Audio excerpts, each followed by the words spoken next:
don't wanna be buried in a pet cemetery. I don't want to live my life again.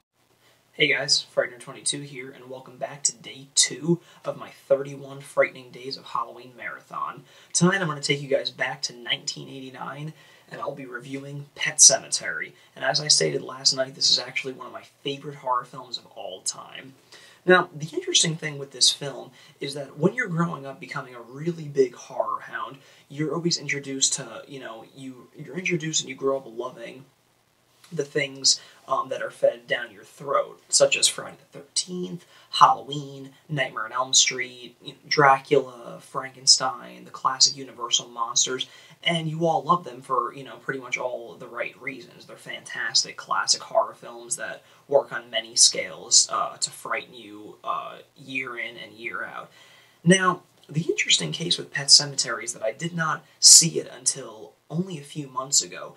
And I have to say that as a horror fan, growing up years and years, absorbing and viewing countless horror movies, I always hope at least to find, that next great, hidden film that I just haven't discovered yet that would quickly, open my eyes and become my new, favorite horror film that would be on the same stature as the previous films that I had spoken about before. And Pet Sematary is that film for me. As I stated, I had only seen this film a few short months ago, and I absolutely fell in love with this movie, guys. I mean, if you have not seen this, you really need to get your asses in gear and see this. As you can see, this is actually a film that was based on a novel from the classic horror writer Stephen King.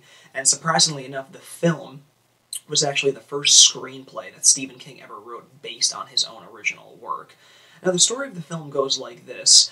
The Creed family moves into their new dream house located in Maine, and they are actually located on grounds close to a pet cemetery that is actually buried upon an ancient Indian burial ground. And their next-door neighbor, Judd Crandall, played by the infamous Fred Gwynne of the Munsters fame, hides the cemetery's darkest secrets, but it isn't until a family tragedy that brings this family closer together, and the secret of the cemetery is completely let out of the bag.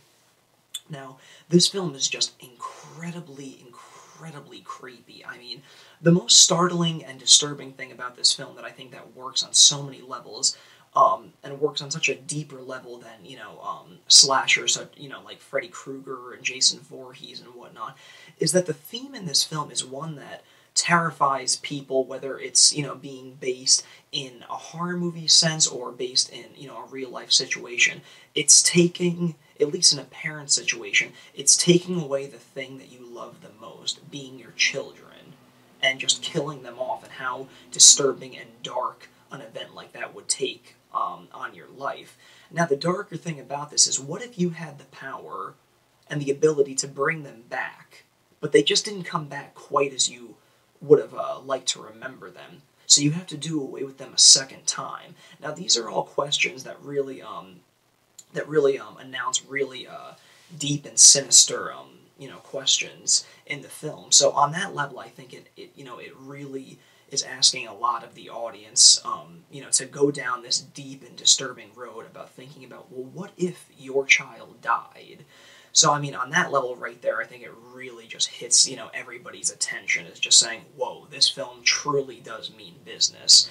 Now, as I had said, the casting is really great. I mean, you have the likes of Denise Crosby playing the mother figure, the film debut of Miko Hughes that many of you may remember, who he played Dylan in Wes Craven's New Nightmare, in addition to Apollo 13 and Spawn. And as I had stated earlier, Fred Gwynne of the Munsters fame is in this, and he is just phenomenal. I mean, an incredible actor with an incredible body of work behind him, and just a great presence. I mean, he just really brings a charm to this film that no other actor could have truly brought except Fred Gwynne. The directing in this film is really phenomenal. The opening shots of the Pet Sematary are just really lovely, and this film was directed by Mary Lambert, who would go on in 1992 to direct Pet Sematary 2. And I have to say that she had a really terrific eye for this film, and I would love to see, her make an epic comeback in the horror directing community, because it's really far and few between where you find women directors in the horror community, and incredible ones at that. And I'm using the word incredible because I think Mary Lambert's deliverance and her direction in this film is just really stunning. She really captured really wonderful images in this film. She really captures a dread and a despair in this film. As I'd stated, with the question that this film is asking is, what if you had lost your children? I mean, the way she captures, using that age-old technique of less is more, but just really it hitting you, really at the core of your heart. In the scene where Miko Hughes' character, Gage, is run over by the monster truck, and the despair and agony that the father character goes through as he just, falls to his knees and screams, "No!" There's just not many scenes in a quote-unquote horror movie where where your heart just drops for these characters. You walk into a horror movie expecting blood, guts, and carnage, and, in many horror hounds cases, you're rooting for the villain, but this is a horror film that really strikes close to home, and it really does make you wonder on a lot of subjects.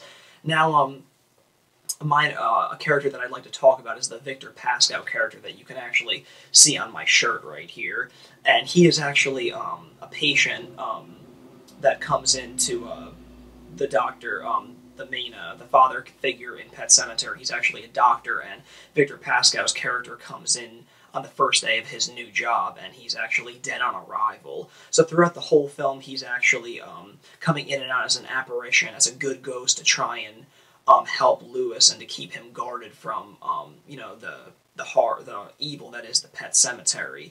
Needless to say, Victor Pascow's help and guidance are no use to the family's agony and despair to be reunited once again. So, but his character and the makeup job on his character is really, really phenomenal.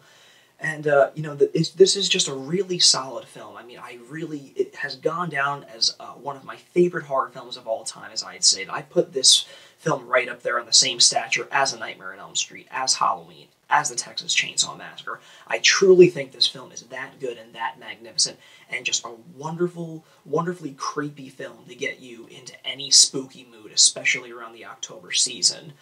Now, to close off on this review, Stephen King was actually a gigantic Ramones fan, and in one scene in particular where the monster truck is going down the road, Sheena as a punk rocker by the Ramones is being played, and being as how King was such a huge fan of the Ramones, in exchange, actually wrote a song for the Pet Sematary soundtrack entitled Pet Sematary, and that song can be heard over the end titles of the film. And I have to tell you guys, being a huge Ramones fan, Pet Sematary is easily one of my favorite Pet Sematary songs, or one of my favorite Ramones songs of all time.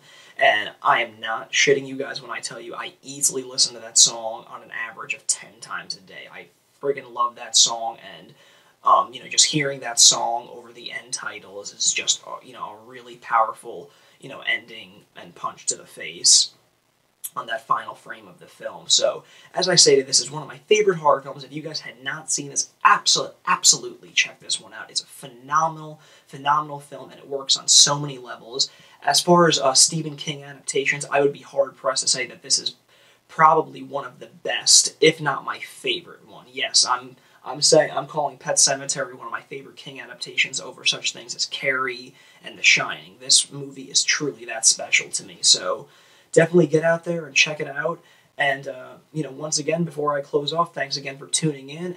And every single day this week, I'll be reviewing something horror-themed, whether it be a movie, a television show, or a cartoon special. So be sure to tune in tomorrow for yet another review, but I may have to warn you guys, tomorrow there may be some kind of special guest host, so be sure to tune in tomorrow to find out about that. Thanks again for tuning in, guys. This is Frightener22.